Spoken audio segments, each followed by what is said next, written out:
Have you ever stood in front of someone, listening to their sweet words, yet deep down, something just felt off? Like standing in the middle of a foggy field. Everything sounds logical, but it clashes with what your heart is actually sensing. The promises, the apologies, the vows to change. They're all just smoke, covering up a harsh truth you've been trying to ignore. If you've ever loved, trusted, or hoped in a narcissist, someone who always knew exactly how to shape their words to make you believe what they wanted you to believe, then you know that feeling. They are masters of language. They craft perfect stories, smooth explanations, but beneath it all are gaps that never get filled by real action. And maybe, at some point, you even asked yourself, am I being deceived? Today, I'm not just here to talk about those lies. I want to give you a tool, a new lens, so you never have to live in that kind of fog again. One single word, but it holds the power to cut through everything. Demonstration. Because in the world of manipulators, words are the walls, actions are the truth. You can hear 1,000 I love yous, but just one abusive act exposes it all. They can say they'll change, but month after month you find yourself still healing from the same old wounds, because their actions never actually changed. And in today's video, we're going to peel back each layer of that deception together. I'm going to show you how to use the key word, demonstration, to shine a light on the truth in your relationship. And when you do, I promise you this, you'll never see them the same way again. Hold on to this truth, because it might just be the key that finally unlocks your way out of the maze of manipulation. Watch to the very end, not just to recognize the truth, but to reclaim the power you once thought was lost.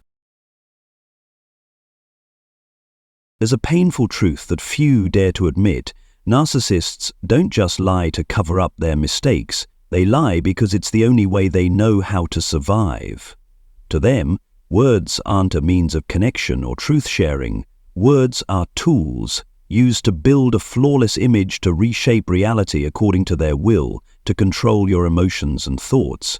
And they'll do it over and over again until you can no longer tell what's real and what's not. Beneath the charming, confident, and captivating mask that narcissists present lies an incredibly fragile ego. They're terrified of being seen for who they truly are, empty, weak, and full of deep-rooted shame. So they construct a perfect outer shell, and any truth that threatens to crack that facade must be hidden. Lying becomes a survival instinct, not just to cover up their wrongdoings, but to hide who they are, their past, their feelings, anything that helps them maintain the perfect image they want you to believe. But the deeper reason behind those lies comes down to a fundamental need: control. For a narcissist, control is like oxygen. It's what keeps them alive.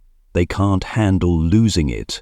So to keep you in their orbit, they use lies as invisible strings wrapped around your mind. They'll shape how you see them, how you see yourself, and how you see the relationship. They'll tell you they love you. They'll claim their actions come from love, but those actions are about control. They belittle, manipulate, and emotionally twist things. When you question them, they say, "You're too sensitive." When you push back, they claim it's just a misunderstanding. Slowly, they reshape your reality, and you begin to question what's true. You start doubting yourself.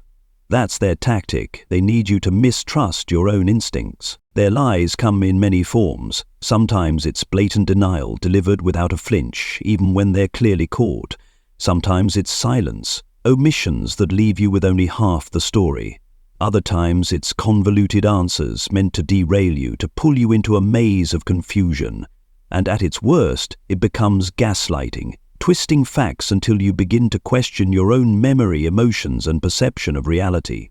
The most terrifying part isn't just that they lie, it's when you start to believe that their lies might be true. When you begin thinking, maybe I am too sensitive, maybe I am overreacting. That's when you fall into their deepest trap, losing trust in your own intuition. That's the moment they gain full control. You see, narcissists don't lie by accident.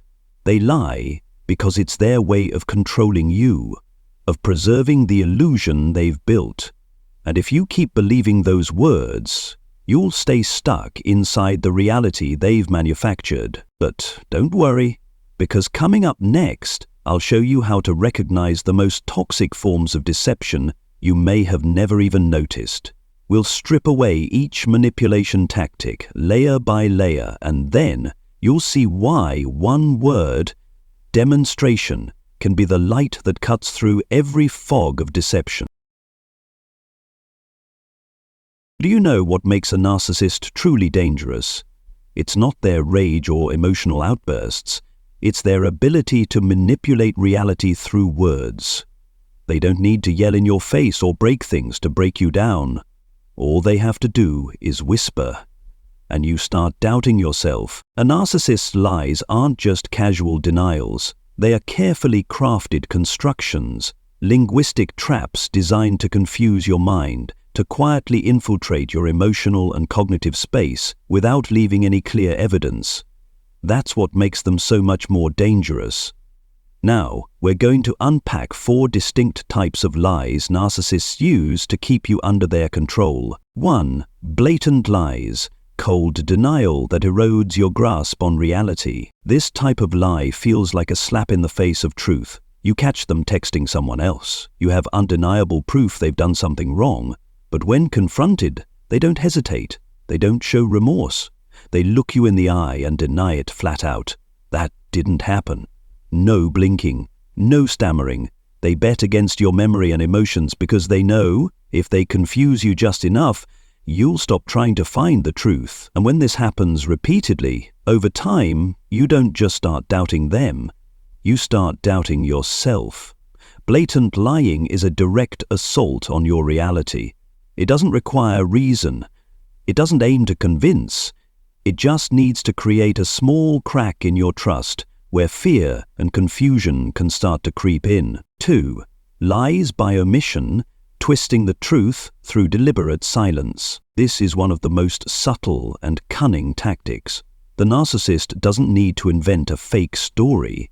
They simply share part of the story and leave you to fill in the rest with your trust, your hope, your desire to believe everything's fine. They say, I met up with an old friend, but don't mention that the friend is someone you once asked them to cut off. They say, I spent money on work stuff, but hide the fact that it was a bet or a gift to someone else. When the truth comes out, they snap back. I didn't lie, you just didn't ask for the details. And suddenly you feel like the one who's wrong, the one who doesn't trust enough, who's blowing things out of proportion. Omission isn't an oversight. It's a calculated tactic to control the information you receive, and by doing so, control how you feel. 3. Word salad. When truth gets buried under meaningless logic. If you've ever argued with a narcissist, you know this tactic well. The conversation starts with a clear issue, but before long you're lost in a tornado of circular arguments, emotional tangents, and repeated diversions. What began as a question about why they didn't come home turns into a battle about how you never understand them, how you're too sensitive, how the world is against them. This is the word salad technique. They use complexity to confuse you. They don't need to win with logic. They just need to leave you unsure of what you were even talking about. And once you're exhausted, they win. This isn't a direct attack on truth. It's a way to water it down until clarity is no longer possible. 4. Gaslighting, when your truth is shattered from within. This isn't just lying. This is the destruction of your inner self through doubt. When you confront them with your feelings, hurt, anger, insecurity, they don't deny the event. They deny the validity of your experience. They say, you're too sensitive. You're imagining things. Nobody else feels that way. Over time, you stop just doubting their actions. You start doubting your right to feel anything at all. You go silent. You begin censoring your own emotions. You start wondering, am I going crazy? Gaslighting doesn't need to alter reality. It only needs to make you fear your own perception. And once that happens, you become a puppet in their hands. And this is what makes these lies so deadly. They don't come alone. They work together, intertwining slowly, pulling you away from yourself bit by bit. You don't just live in someone else's lie, You start telling yourself a story just to make sense of them. That's why the first step to breaking the cycle is learning to ask the right question. What have they demonstrated? How have they demonstrated love? How have they demonstrated respect or honesty? Because words can be staged, but behavior doesn't lie. In the next part, I'll show you why we fall into these traps so easily and the deeper reasons why we often can't see the truth, even when it's staring us in the face. There's a haunting question that lingers, not just for those who've fallen into a narcissist's web of lies, but even within the narcissists themselves. Why didn't I see it sooner? Why, even when I sensed something was off, even when the red flags were waving right in front of me, did I still choose to look away, to trust, to cling to a reality that was already cracking? The answer isn't simple. Because the truth doesn't just get distorted by the narcissist's lies, it also gets warped by our own minds. We all have an innate psychological defense mechanism. We want to believe in the good. We want to believe that the people we love us back, that mistakes are temporary, that things will eventually be okay. That belief helps us hold on to relationships. It keeps the world from collapsing into cold cynicism. But when misplaced, it becomes a chain that binds us to those who don't deserve us. When we're faced with conflicting behavior, words of love paired with acts of cruelty, promises of change followed by repeated harm, our minds enter a state called cognitive dissonance. That's when two opposing beliefs collide. They love me and they're hurting me. That clash is painful. It creates inner chaos, and to escape that discomfort, we have to choose a side. One version of reality to stabilize ourselves, and most of the time, we choose the one that's easier to live with.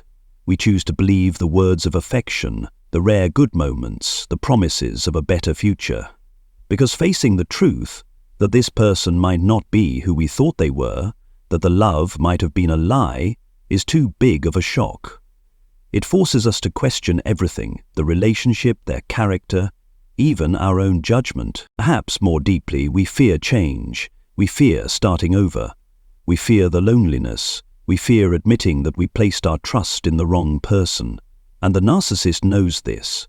They play the game of push and pull. Whenever you begin to pull away, they give you just enough love, just enough hope to reel you back in. They create a cycle, a loop between affection and pain, making you cling to the scraps of goodness as if that was all there ever was. And before we know it, we become the ones keeping the lie alive. We fill in the blanks in their story with our own hope. We explain away their behavior because it's easier than facing the truth. Worse still, there's something called a trauma bond, a deep emotional tie that forms in abusive relationships, where the victim becomes dependent on the abuser for relief from the very pain they cause. It's like being adrift in the ocean. Your life raft may be full of holes, but you cling to it because you're terrified of drowning. And here's the cruelest truth of all. We're afraid to face ourselves, afraid to admit we were deceived, afraid to acknowledge that we allowed ourselves to be hurt. We fear the judgment of others. We fear the vulnerability of saying, I was fooled. So we stay quiet, we endure, we keep believing what we want to believe. But you know what? That isn't weakness. That's human. It's human to want to believe in goodness, to hold on to love, to preserve hope. But in the hands of a narcissist, that very instinct gets exploited, manipulated, turned into chains. And this is the moment you must wake up. This is the moment you need to face the truth, no matter how painful, no matter how harsh. Because truth, no matter how brutal, is the only path to freedom. In the next section, I'll give you the one weapon that can shatter every lie, a single word that changes everything. Demonstration. And once you learn to judge by actions instead of words, you'll never be fooled again. It's time we talk about the most powerful weapon in your journey out of the narcissist's maze of lies, a single, simple word, with the power to cut through layers of manipulation, hollow promises, and clever excuses. That word is demonstration. Because while words can be rehearsed, polished, and repeated until you start to believe they're true, behavior is living evidence. Behavior doesn't lie.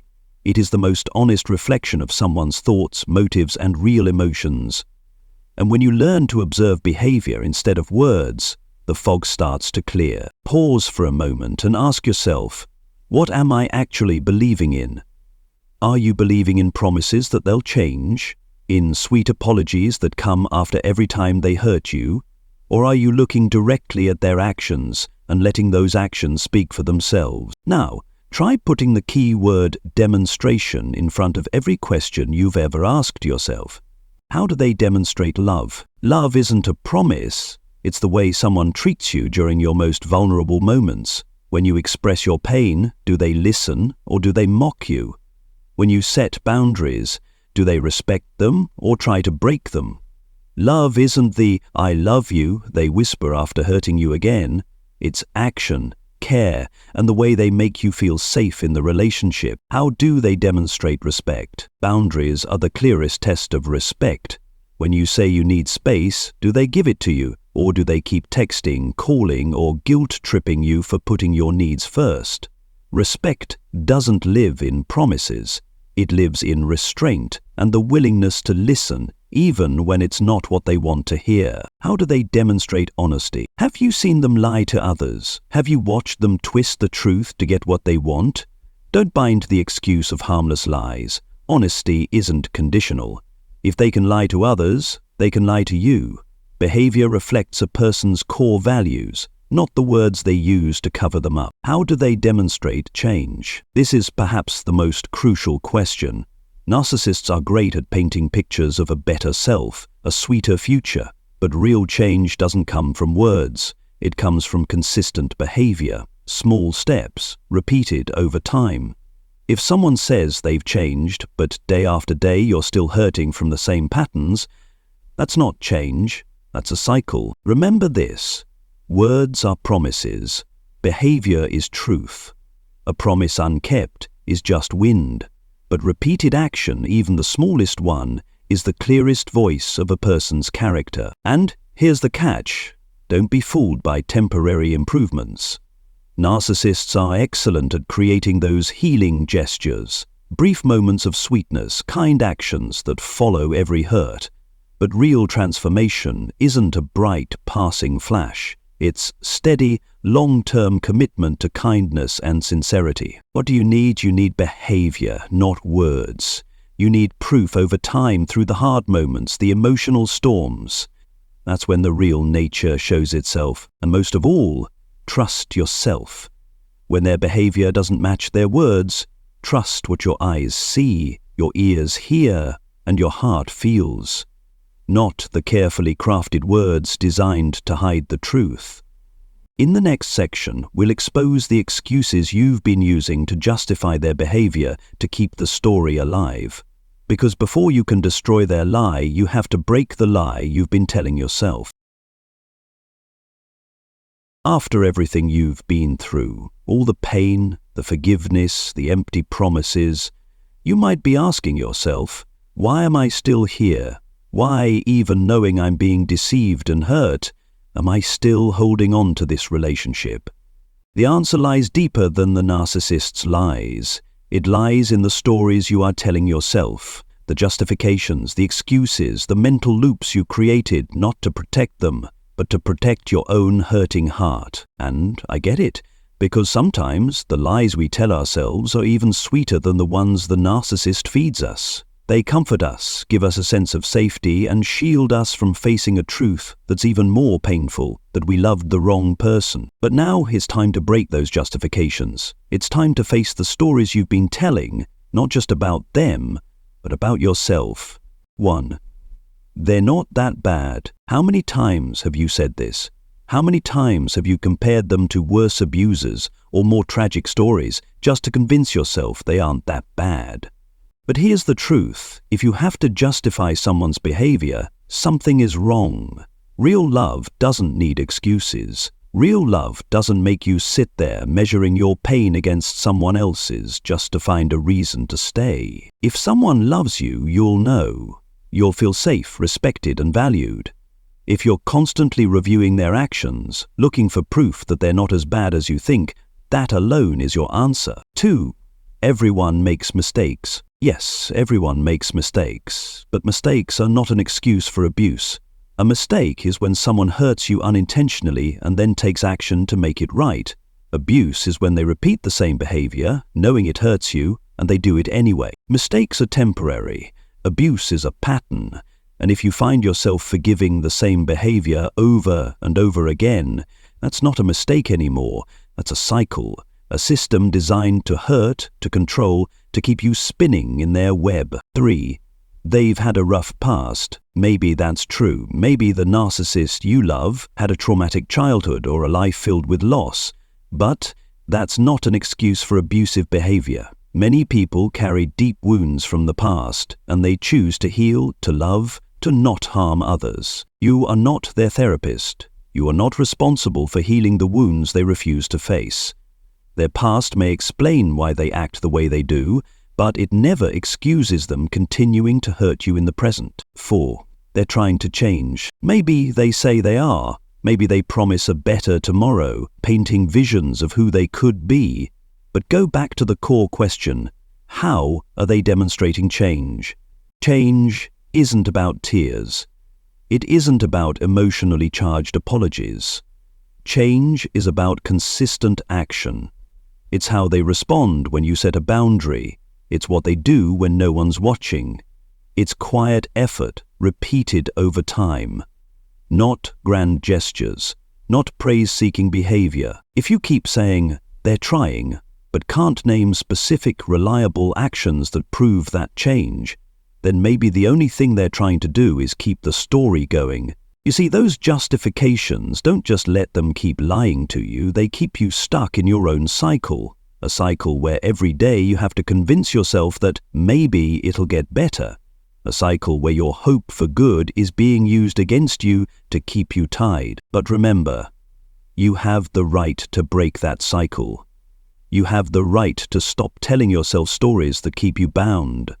You have the right to face the truth, not to punish them, but to set yourself free. In the next part, I'll guide you through the next phase of this journey, shifting your perception and escaping the maze of manipulation. Most importantly, I'll show you how to reclaim ownership of your mind and your emotions.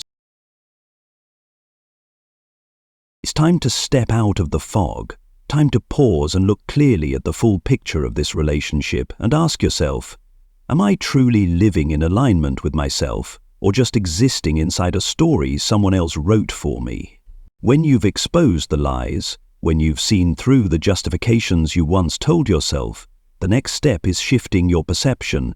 This is the turning point, because awareness is the beginning of freedom, but it's also the place where doubt hits hardest. You may know they've hurt you, you may be able to list every abusive behavior, every broken promise, every time you forgave in vain, and yet all it takes is a "I miss you" text, a sudden soft look, and your mind wavers again, because they haven't just manipulated your emotions, they've infiltrated your belief system. That's why you must reprogram your thinking. You need to dismantle every false definition of love, forgiveness, endurance, and self-worth. You need to rebuild the mental map the narcissist has distorted for so long. 1. Don't believe their words, watch their behavior, especially the repeated behavior. Narcissists don't change with promises. If they change at all, it's through behavior, but most of the time, they don't change. They simply change tactics. They change the tone, the emotional language, anything to keep you hooked. Train yourself to observe behavior like an impartial viewer. Watch them like a character in a silent movie, no dialogue, just actions. Imagine playing back the whole relationship with the sound off. Without any explanations, what do you see? Do you see love or control, care or manipulation, partnership or captivity? When you silence the noise, the truth becomes visible. 2. Don't let moments overshadow the whole story. Narcissists are masters of creating beautiful moments, tender days, surprise gifts, sweet words that make you think everything has changed. But moments don't define a person, patterns do. You can't measure a relationship by a few sweet minutes after months of manipulation. You can't hold on to crumbs of affection and pretend they're a feast. You deserve a relationship where kindness is the default, not a reward for your silence. 3. Stop chasing the ideal version of them. One of the biggest traps is mourning the person they were in the beginning, the charming, funny, attentive version. But you need to understand that wasn't them. That was the mask they wore to make you fall in love. Don't stay to rescue a version that never existed. Don't wait for them to become themselves again. They never were that person. They just played the role convincingly. And if you keep clinging to that image, you'll be forever bound by illusion. You're not in love with them. You're in love with the hope they once planted in you. 4. Don't wait for closure from them. Many people stay not out of love but in search of validation, to hear you were right, to hear I'm sorry. But the truth is, narcissists don't give closure, because if they did, you'd be free. They need you doubting, torn, longing, because that's how they keep you tethered. Closure doesn't come from them. It comes from you. You know the truth. You lived the pain. You don't need their admission, because the truth doesn't require anyone's permission to be real. 5. Learn to rebuild your belief system. When you leave a toxic relationship, you don't just carry wounds, you carry distorted beliefs. I'm not enough. Love always hurts. Maybe I'm just too sensitive. These thoughts aren't yours. They're the residue of prolonged manipulation. Now it's time to rebuild, brick by brick, the belief that you deserve love without conditions. The belief that peace isn't a privilege, it's a right. And most of all, the belief that you can stand on your own without anyone's approval to feel worthy. Transformation doesn't happen overnight.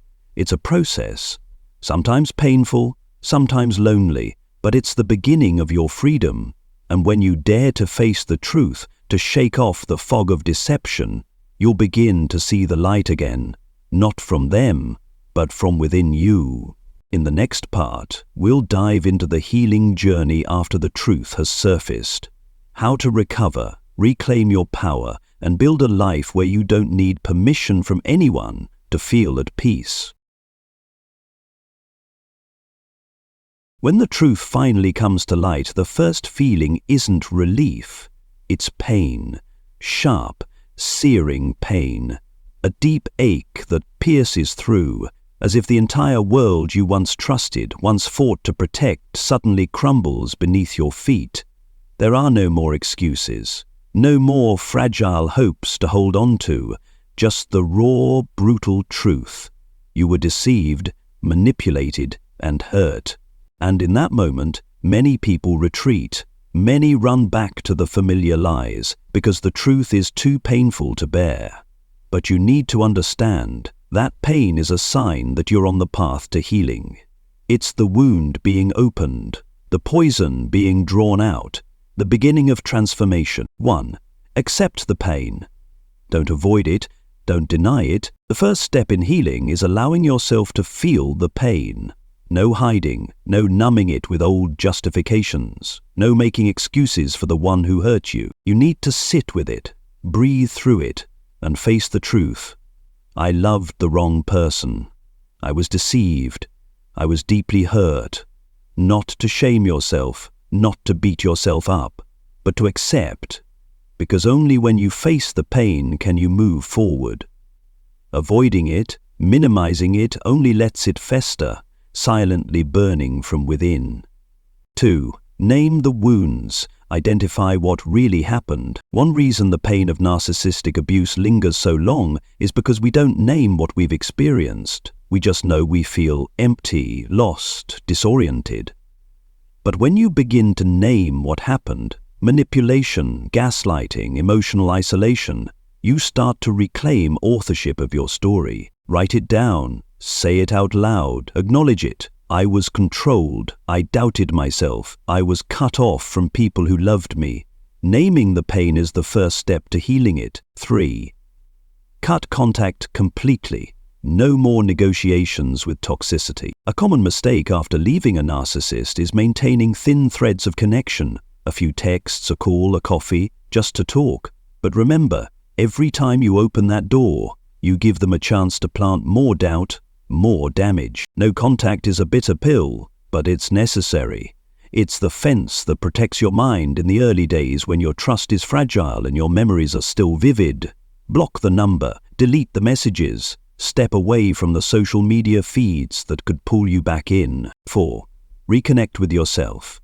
Start rebuilding from the inside. After living so long in a warped reality, you don't just lose trust in others, you lose yourself. You forget what you like, what you need, where your boundaries are.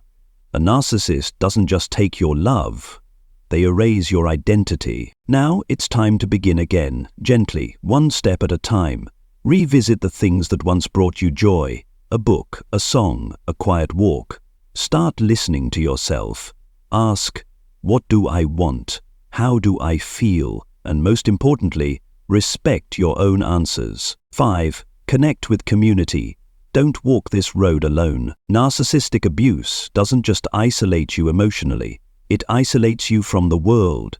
It convinces you no one else could possibly understand.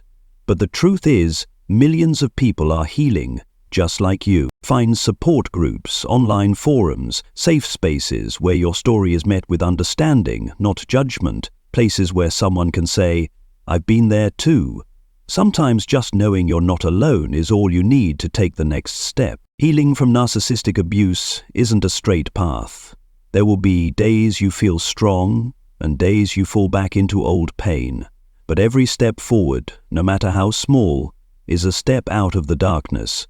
And most importantly, each step is yours. In the next part, we'll look back at the full journey, from identifying the lies, breaking the justifications, to building a new life so you can hold on to your strength and never be pulled back into that cycle again.